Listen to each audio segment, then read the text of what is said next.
I'm Nick. And I'm Josh. And this is the PUDs Podcast.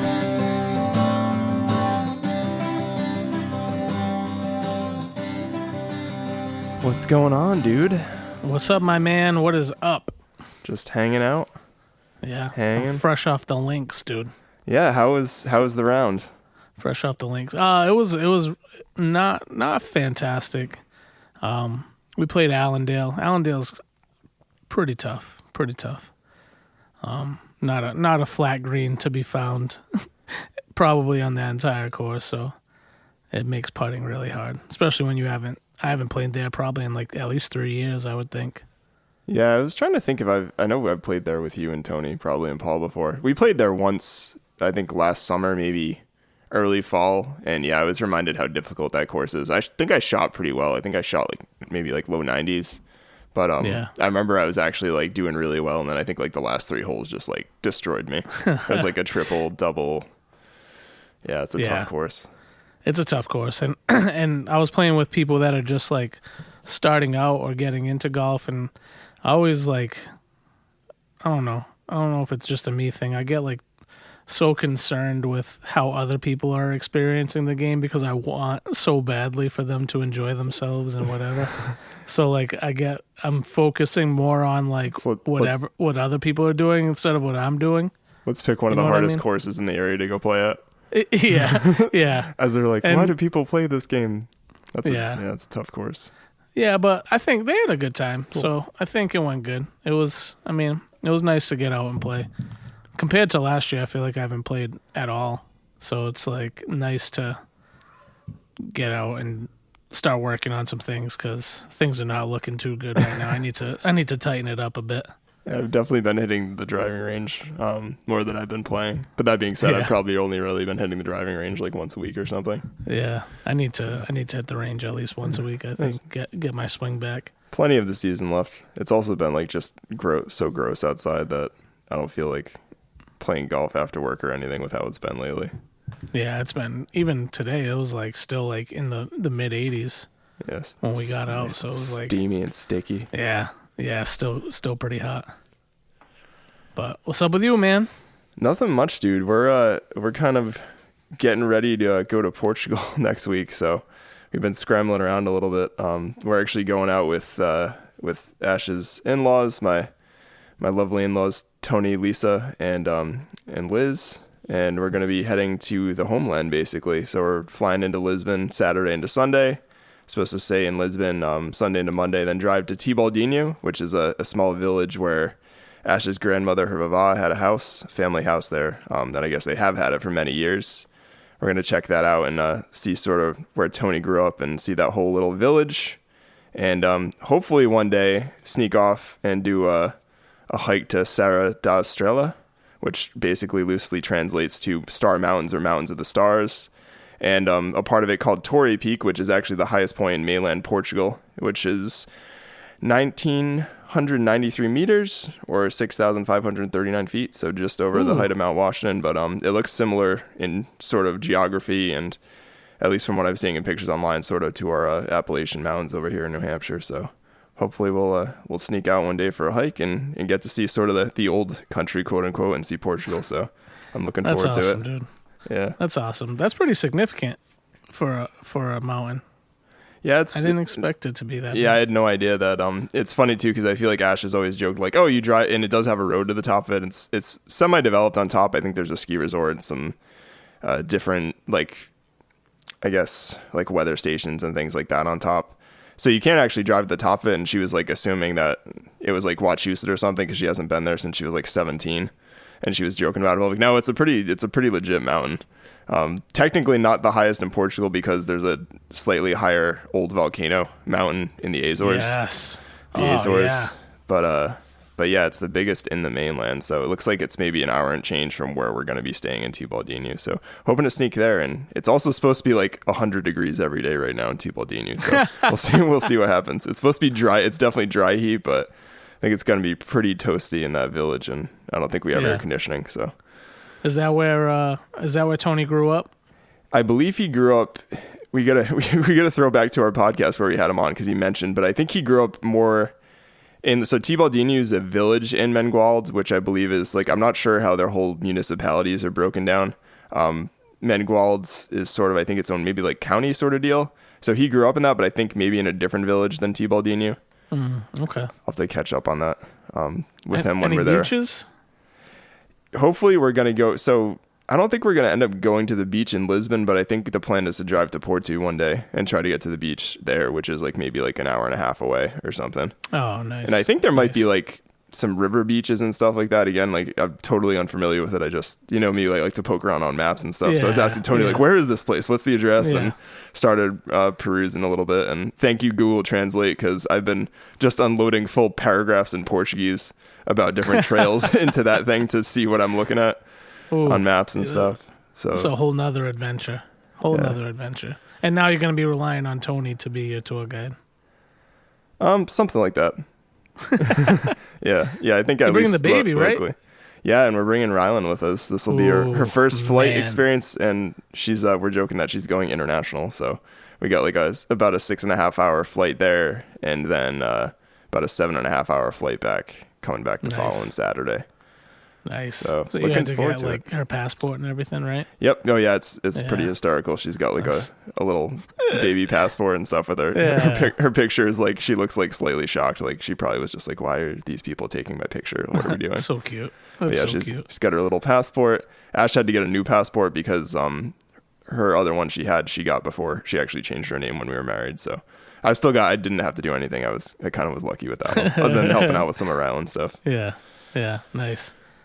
Damn, I can't imagine what it's going to be like packing for a baby for an international trip, dude. We've got like a portable, well, I should say it's a portable stroller. I mean, most strollers fold up and are somewhat portable, but it's like more of a lightweight stroller. We got like a pack and play with us. We've got a lot of clothes.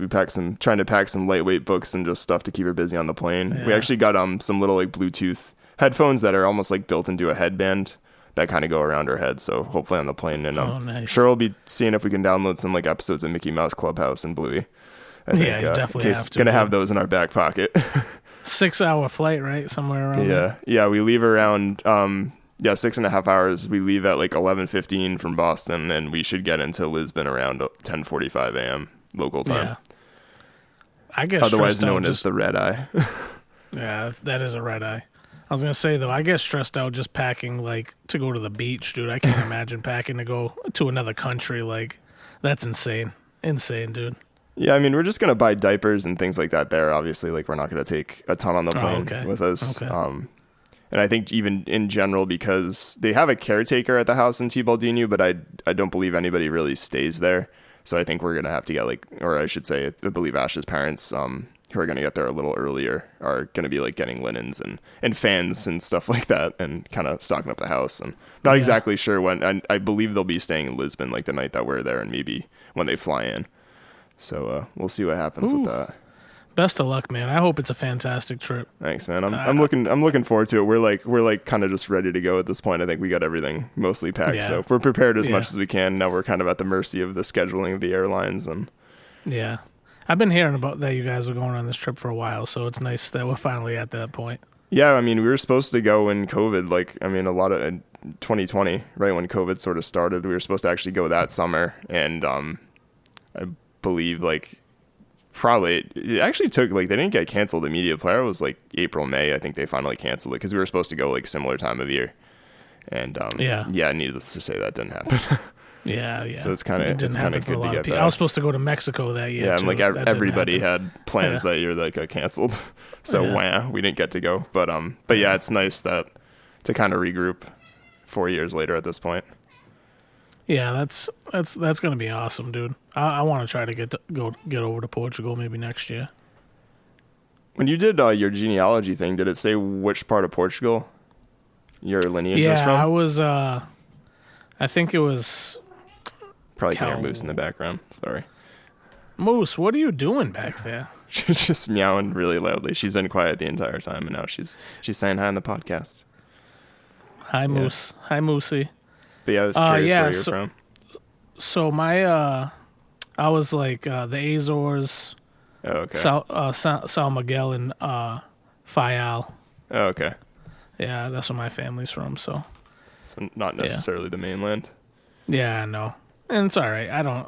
It's just would be cool to go over there. I'd like to take Melissa's father over there because he was born there. So yeah, that'd be neat to go back. Yeah, I mean, that's kind of been what I think that's a big thing for Tony is kind of showing us where he's from. And I think a lot of this is sort of tying up loose ends because Ash's Vava passed away a few years ago. So I think it's kind of going back and seeing where he's from. And I think they're not necessarily sure, like, if they're going to, I don't want to speak for them because they do listen to the podcast, but I think they're not necessarily sure, like, what they're actually going to do, whether they're going to, like, sell the house or maybe sell, they have some land over there too, and maybe, I don't know, use it to kind of purchase something else in Portugal or maybe save it or whatever. I'm not really privy to exactly what's going on, but I know it's probably going to be one of the, I wouldn't say last time they ever visit there, but it's kind of like one of those, like, we're going to go back and see it. And Ash's sisters are going, and some of Sister Rachel's friends and stuff, so it should be a good time.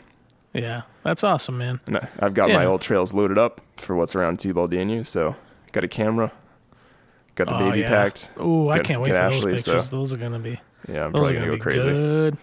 Probably going to go crazy taking pictures and stuff. Yeah, that's awesome, man. So what'd you get up to this past weekend, dude? So we actually, I guess sort of a follow-up to last week's episode, but we actually ended up going down and visiting Mr. Mike Trocchi and hanging out and getting on a little hike, doing some hanging and stuff. So yeah, we had a really fun time. Went down to his end of Connecticut, or like sort of southeast of Hartford. And we're looking to do a little hike in the area. We didn't really know how things were going to pan out because of the weather. The weather was kind of trash on Saturday. Yeah. But we got kind of lucky. We kind of were texting back and forth and paying attention to the weather, and it did look like in his area it was going to clear up sort of late morning, early afternoon. And luckily it did down there. And it just so happens pretty near to his house is a nice park, Connecticut State Park called Devil's Hopyard State Park, and did a nice little loop with me, Rylan, and Ash, and probably like 3 miles, 600 feet, some pretty rugged terrain. I was actually pretty surprised. It was comparable to like the White's rocky, muddy and stuff. Had one really nice viewpoint, and we also checked out this really cool waterfall called Chapman Falls, which I was really surprised how beautiful it was and also how large it was. Sometimes it's really hard to tell how large waterfalls are online, but it's like a 60-foot waterfall. So that was pretty sweet. Yeah, that's significant. Oh, wow. Yeah, and the whole naming of the park actually comes from like a Puritan sort of legend. There's actually these pothole sort of geological formations in the rocks near the falls, and there's sort of a legend involving the devil getting his tail wet and actually being so angry that he hopped away and his hooves like burned holes and made like the pothole indentations in the rocks. So that's like how the Puritans explained it back in the day. That's so weird. Yeah, it's kind of, and weird. That's like definitely a thing around New England where people see those formations of the rocks and like they're like devil hoofs kind of deal, like legends. Yeah. It's so crazy the legends that people come up with. Like what's our legends gonna be when we're older? Like besides like Area 51 and all that stuff. Like I don't know. Well, it's already I feel like we're already coming to the fact like the government's not necessarily like denying existence of aliens anymore. So yeah, that's or unidentified, and it's not UFO anymore. I forget what the new terminology is for it. Yeah. But, that might be it. You might be right. But yeah, definitely some history down there. Some really good hiking. I kind of was joking with him the whole time. I'm like, maybe there is something to this Connecticut place and like the hiking in the woods and stuff. And it is kind of weird if you look on a map, like how close you are to the city and how built up Connecticut is. As Mike was mentioning, sort of between Boston and New York City, it's right along that corridor. So it's really built up, but it's got a lot of nice little natural scenic areas and definitely some good hiking. I mean, that was just a taste of it. So some nice little hideaways. Yeah. It's I think Hartford's like the insurance capital of the world, so that definitely doesn't like it's not drawing anybody. It is. Maybe you. Yeah, I mean not necessarily. I was going to say I have a cousin and a friend who both work in insurance that work sort of around Hartford, but I know that's one of the things it's known for the most. That's definitely not that's not clickbait. Nobody wants to go to the insurance capital of the world, I don't think. Yeah. After we hiked as well, he kind of lives right near a lake, so he had a little beach near him and stuff, so we actually took Rylan and she got to play in the water and stuff. Did a little bit of swimming, swim out to a raft with Mike and just sort of chatted up and had a pretty easy going afternoon until Rylan lost lost her. I was going to say lost her shit, but she lost her stuff basically trying to hold a pail on the way back on the road, and kind of was leaving the road and stuff, and I took her pail away, and she was like, or her bucket, and she was very, very unhappy. But she passed out within about 2 minutes on the ride home. She pretty much passed out. So that was it. She just needed a nap. Yeah. That was all. Yeah. She still loves you, Nick. And I probably should. Well, I mean, I don't have to mention it, but I'm pretty stoked because I got my new car. So that was the first. That was the first ride in the new vehicle. Yeah. If you didn't mention it, I definitely would have. Yeah. That is a bad Larry. I'll tell you. Yeah. I finally got my. Bought a used 2022 Subaru WRX GT. So I'm pretty stoked with that, and taking it up to the whites. It's got more room. Not that it's a big car, but it has more room than my Mazda 3 hatchback had for sure. I was able to fit like a cooler in there, 2 beach chairs, bunch of Ryland stuff, and we made it without folding the seats down or anything. So that was kind of nice. That's awesome, dude. Though I'm not trying to argue that it's a practical family car, because it's not really a practical family car, but it's it's basically a Subaru Impreza. That's what I'm telling everybody. Yeah, so sure. It's not a minivan, but yeah, it's not a minivan. Meanwhile, I'm trying to find a third row. I'm trying to get a third row vehicle because, like I said, when you got to pack up to go to the beach, dude, to all these buckets and pails and this and that. Now with 2 kids, dude, I need that extra space. I wondered minivan.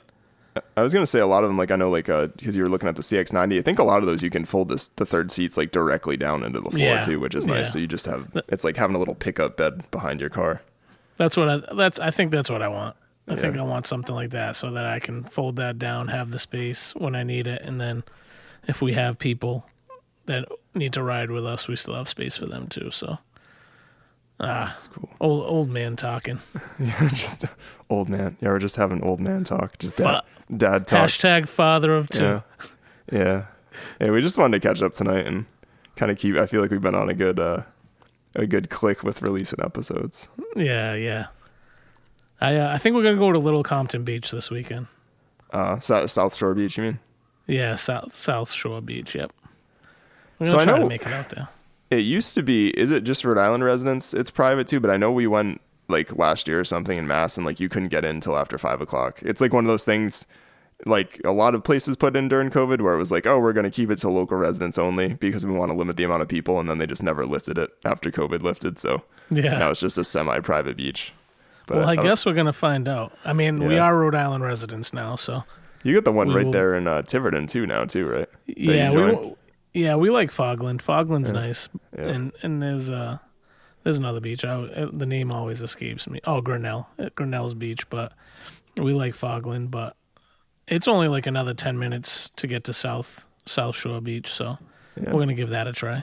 That's a beautiful beach. For listeners, if you haven't been there, that's like one of Rhode Island's, I think, maybe it's still, I still feel like it's a secret. Not a lot of people know about the beaches in Little Compton, but there's some really beautiful areas of Little Compton. It's like a lot of like old money out there and land that's been owned by hundreds of, or I should say for hundreds of years by generations of people of like the same families and stuff. For sure. Be careful where you park because you get towed. Yeah, and it's not like super like direct to get to it either. So you kind of gotta like know what you're looking for. Yeah, it's that little piece of Rhode Island. Where you are, that's not actually attached to the rest of Rhode Island, but it's part of the continental United States. It basically is. It's Massachusetts. Give you a little piece back. Yeah, they might as well. But yeah, man, that's about it. I'm looking forward to seeing what you got coming from that trip. Yeah, hopefully everything goes pretty smoothly. We'll find out. I'm excited to go back to Europe. We've only been to, I should say, the only times I've been out of the country were on our honeymoon when we did Ireland and Scotland like 6 years ago. So and fortunate to be able to have some like family that is from there and kind of be like true Portuguese people showing you Portugal.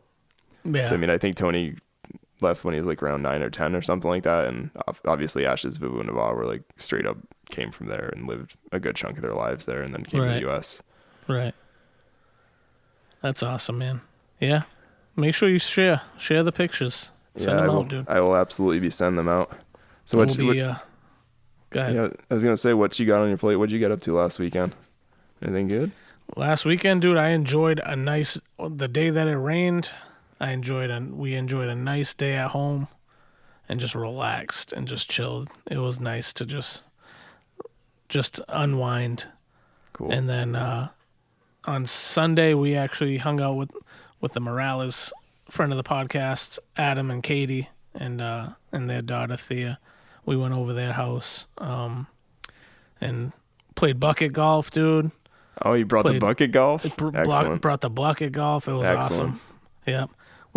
We set up a hole where you had to like hit it over the fence into the front yard, and it was just so much fun, dude. It was so much fun. Keep reminding myself that you're not playing with real golf balls. I'm like, that sounds really dangerous. And I'm like, oh yeah, they're like wiffle balls. They're wiffle balls. Wiffle balls. But and they have a nice water slide that the kids played in. They had a nice small pool that I enjoyed very much, just sitting in the pool and staying cool because it was like 100 degrees, dude. It was crazy. That's fantastic. Yeah, it's been mighty toasty. I think everybody's across the country is just experiencing it. So yeah, it's awesome. I'll take it over. Last year it just rained every weekend, so I'll take 90 degrees and just be putzing around in the water. Like I'll do that all day, every day of the week. Yeah, I'm not even sure if it technically hit like 90 in Boston all last summer. I know like we were up to August or something and it hadn't. So I don't know if it did later, finally in September. But I agree with you where it seemed like it was just a super wet summer and it didn't get particularly hot. Vermont got super bad flooding again, like almost a year to the day, which was kind of crazy. I don't know if you saw any of that. They just did again. Yeah, like last week. It was wow. Yeah, but it was like the same time as it was bad last year when I don't think it was as bad or widespread, but I know a couple towns really got it bad. So definitely they're always thinking of those people out there. Yeah, it's rough. Yeah. I don't know, man. But man, we'll be praying for you guys for your trip too. Nice, safe trip. Making sure everybody, you get back there to and from safely. Thanks, buddy. I appreciate it. I'll see if I can find any souvenirs. I'm sure Ash is going to want to bring back wine. Oh, yeah. Is there any Portuguese items that you'd like coming back from Portugal? Let me get you a sticker or something. No. Beans? I mean, beans? Yeah, whatever. Oh, they got some beans, yeah. They must have. They must grow. They probably can beans. grow coffee in Portugal. I don't know. Did you get to the beans I gave you yet? I did not. They are next on the list. I'm finishing up my Joshua Tree beans. They're on tap, though, officially. I need a full review. They're the next bean. They're the next bag in line. All right, we're getting off the rails. Let's do a hypothetical. Yeah, that sounds good. Yeah, because that won't keep us off the rails. Yeah, hypotheticals always get us right back on track. We got to keep this energy going. Yeah, let's do it.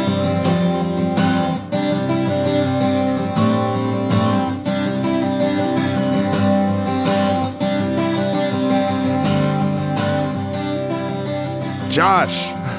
Nick. You are presented with a strange challenge. Someone dares you to count backwards from 300 to 0. If you succeed at this simple request, you will be given $25,000 in cash. However, if you misspeak, get any digit incorrect, or make any mistakes whatsoever, you will immediately be doused with gasoline and burned alive.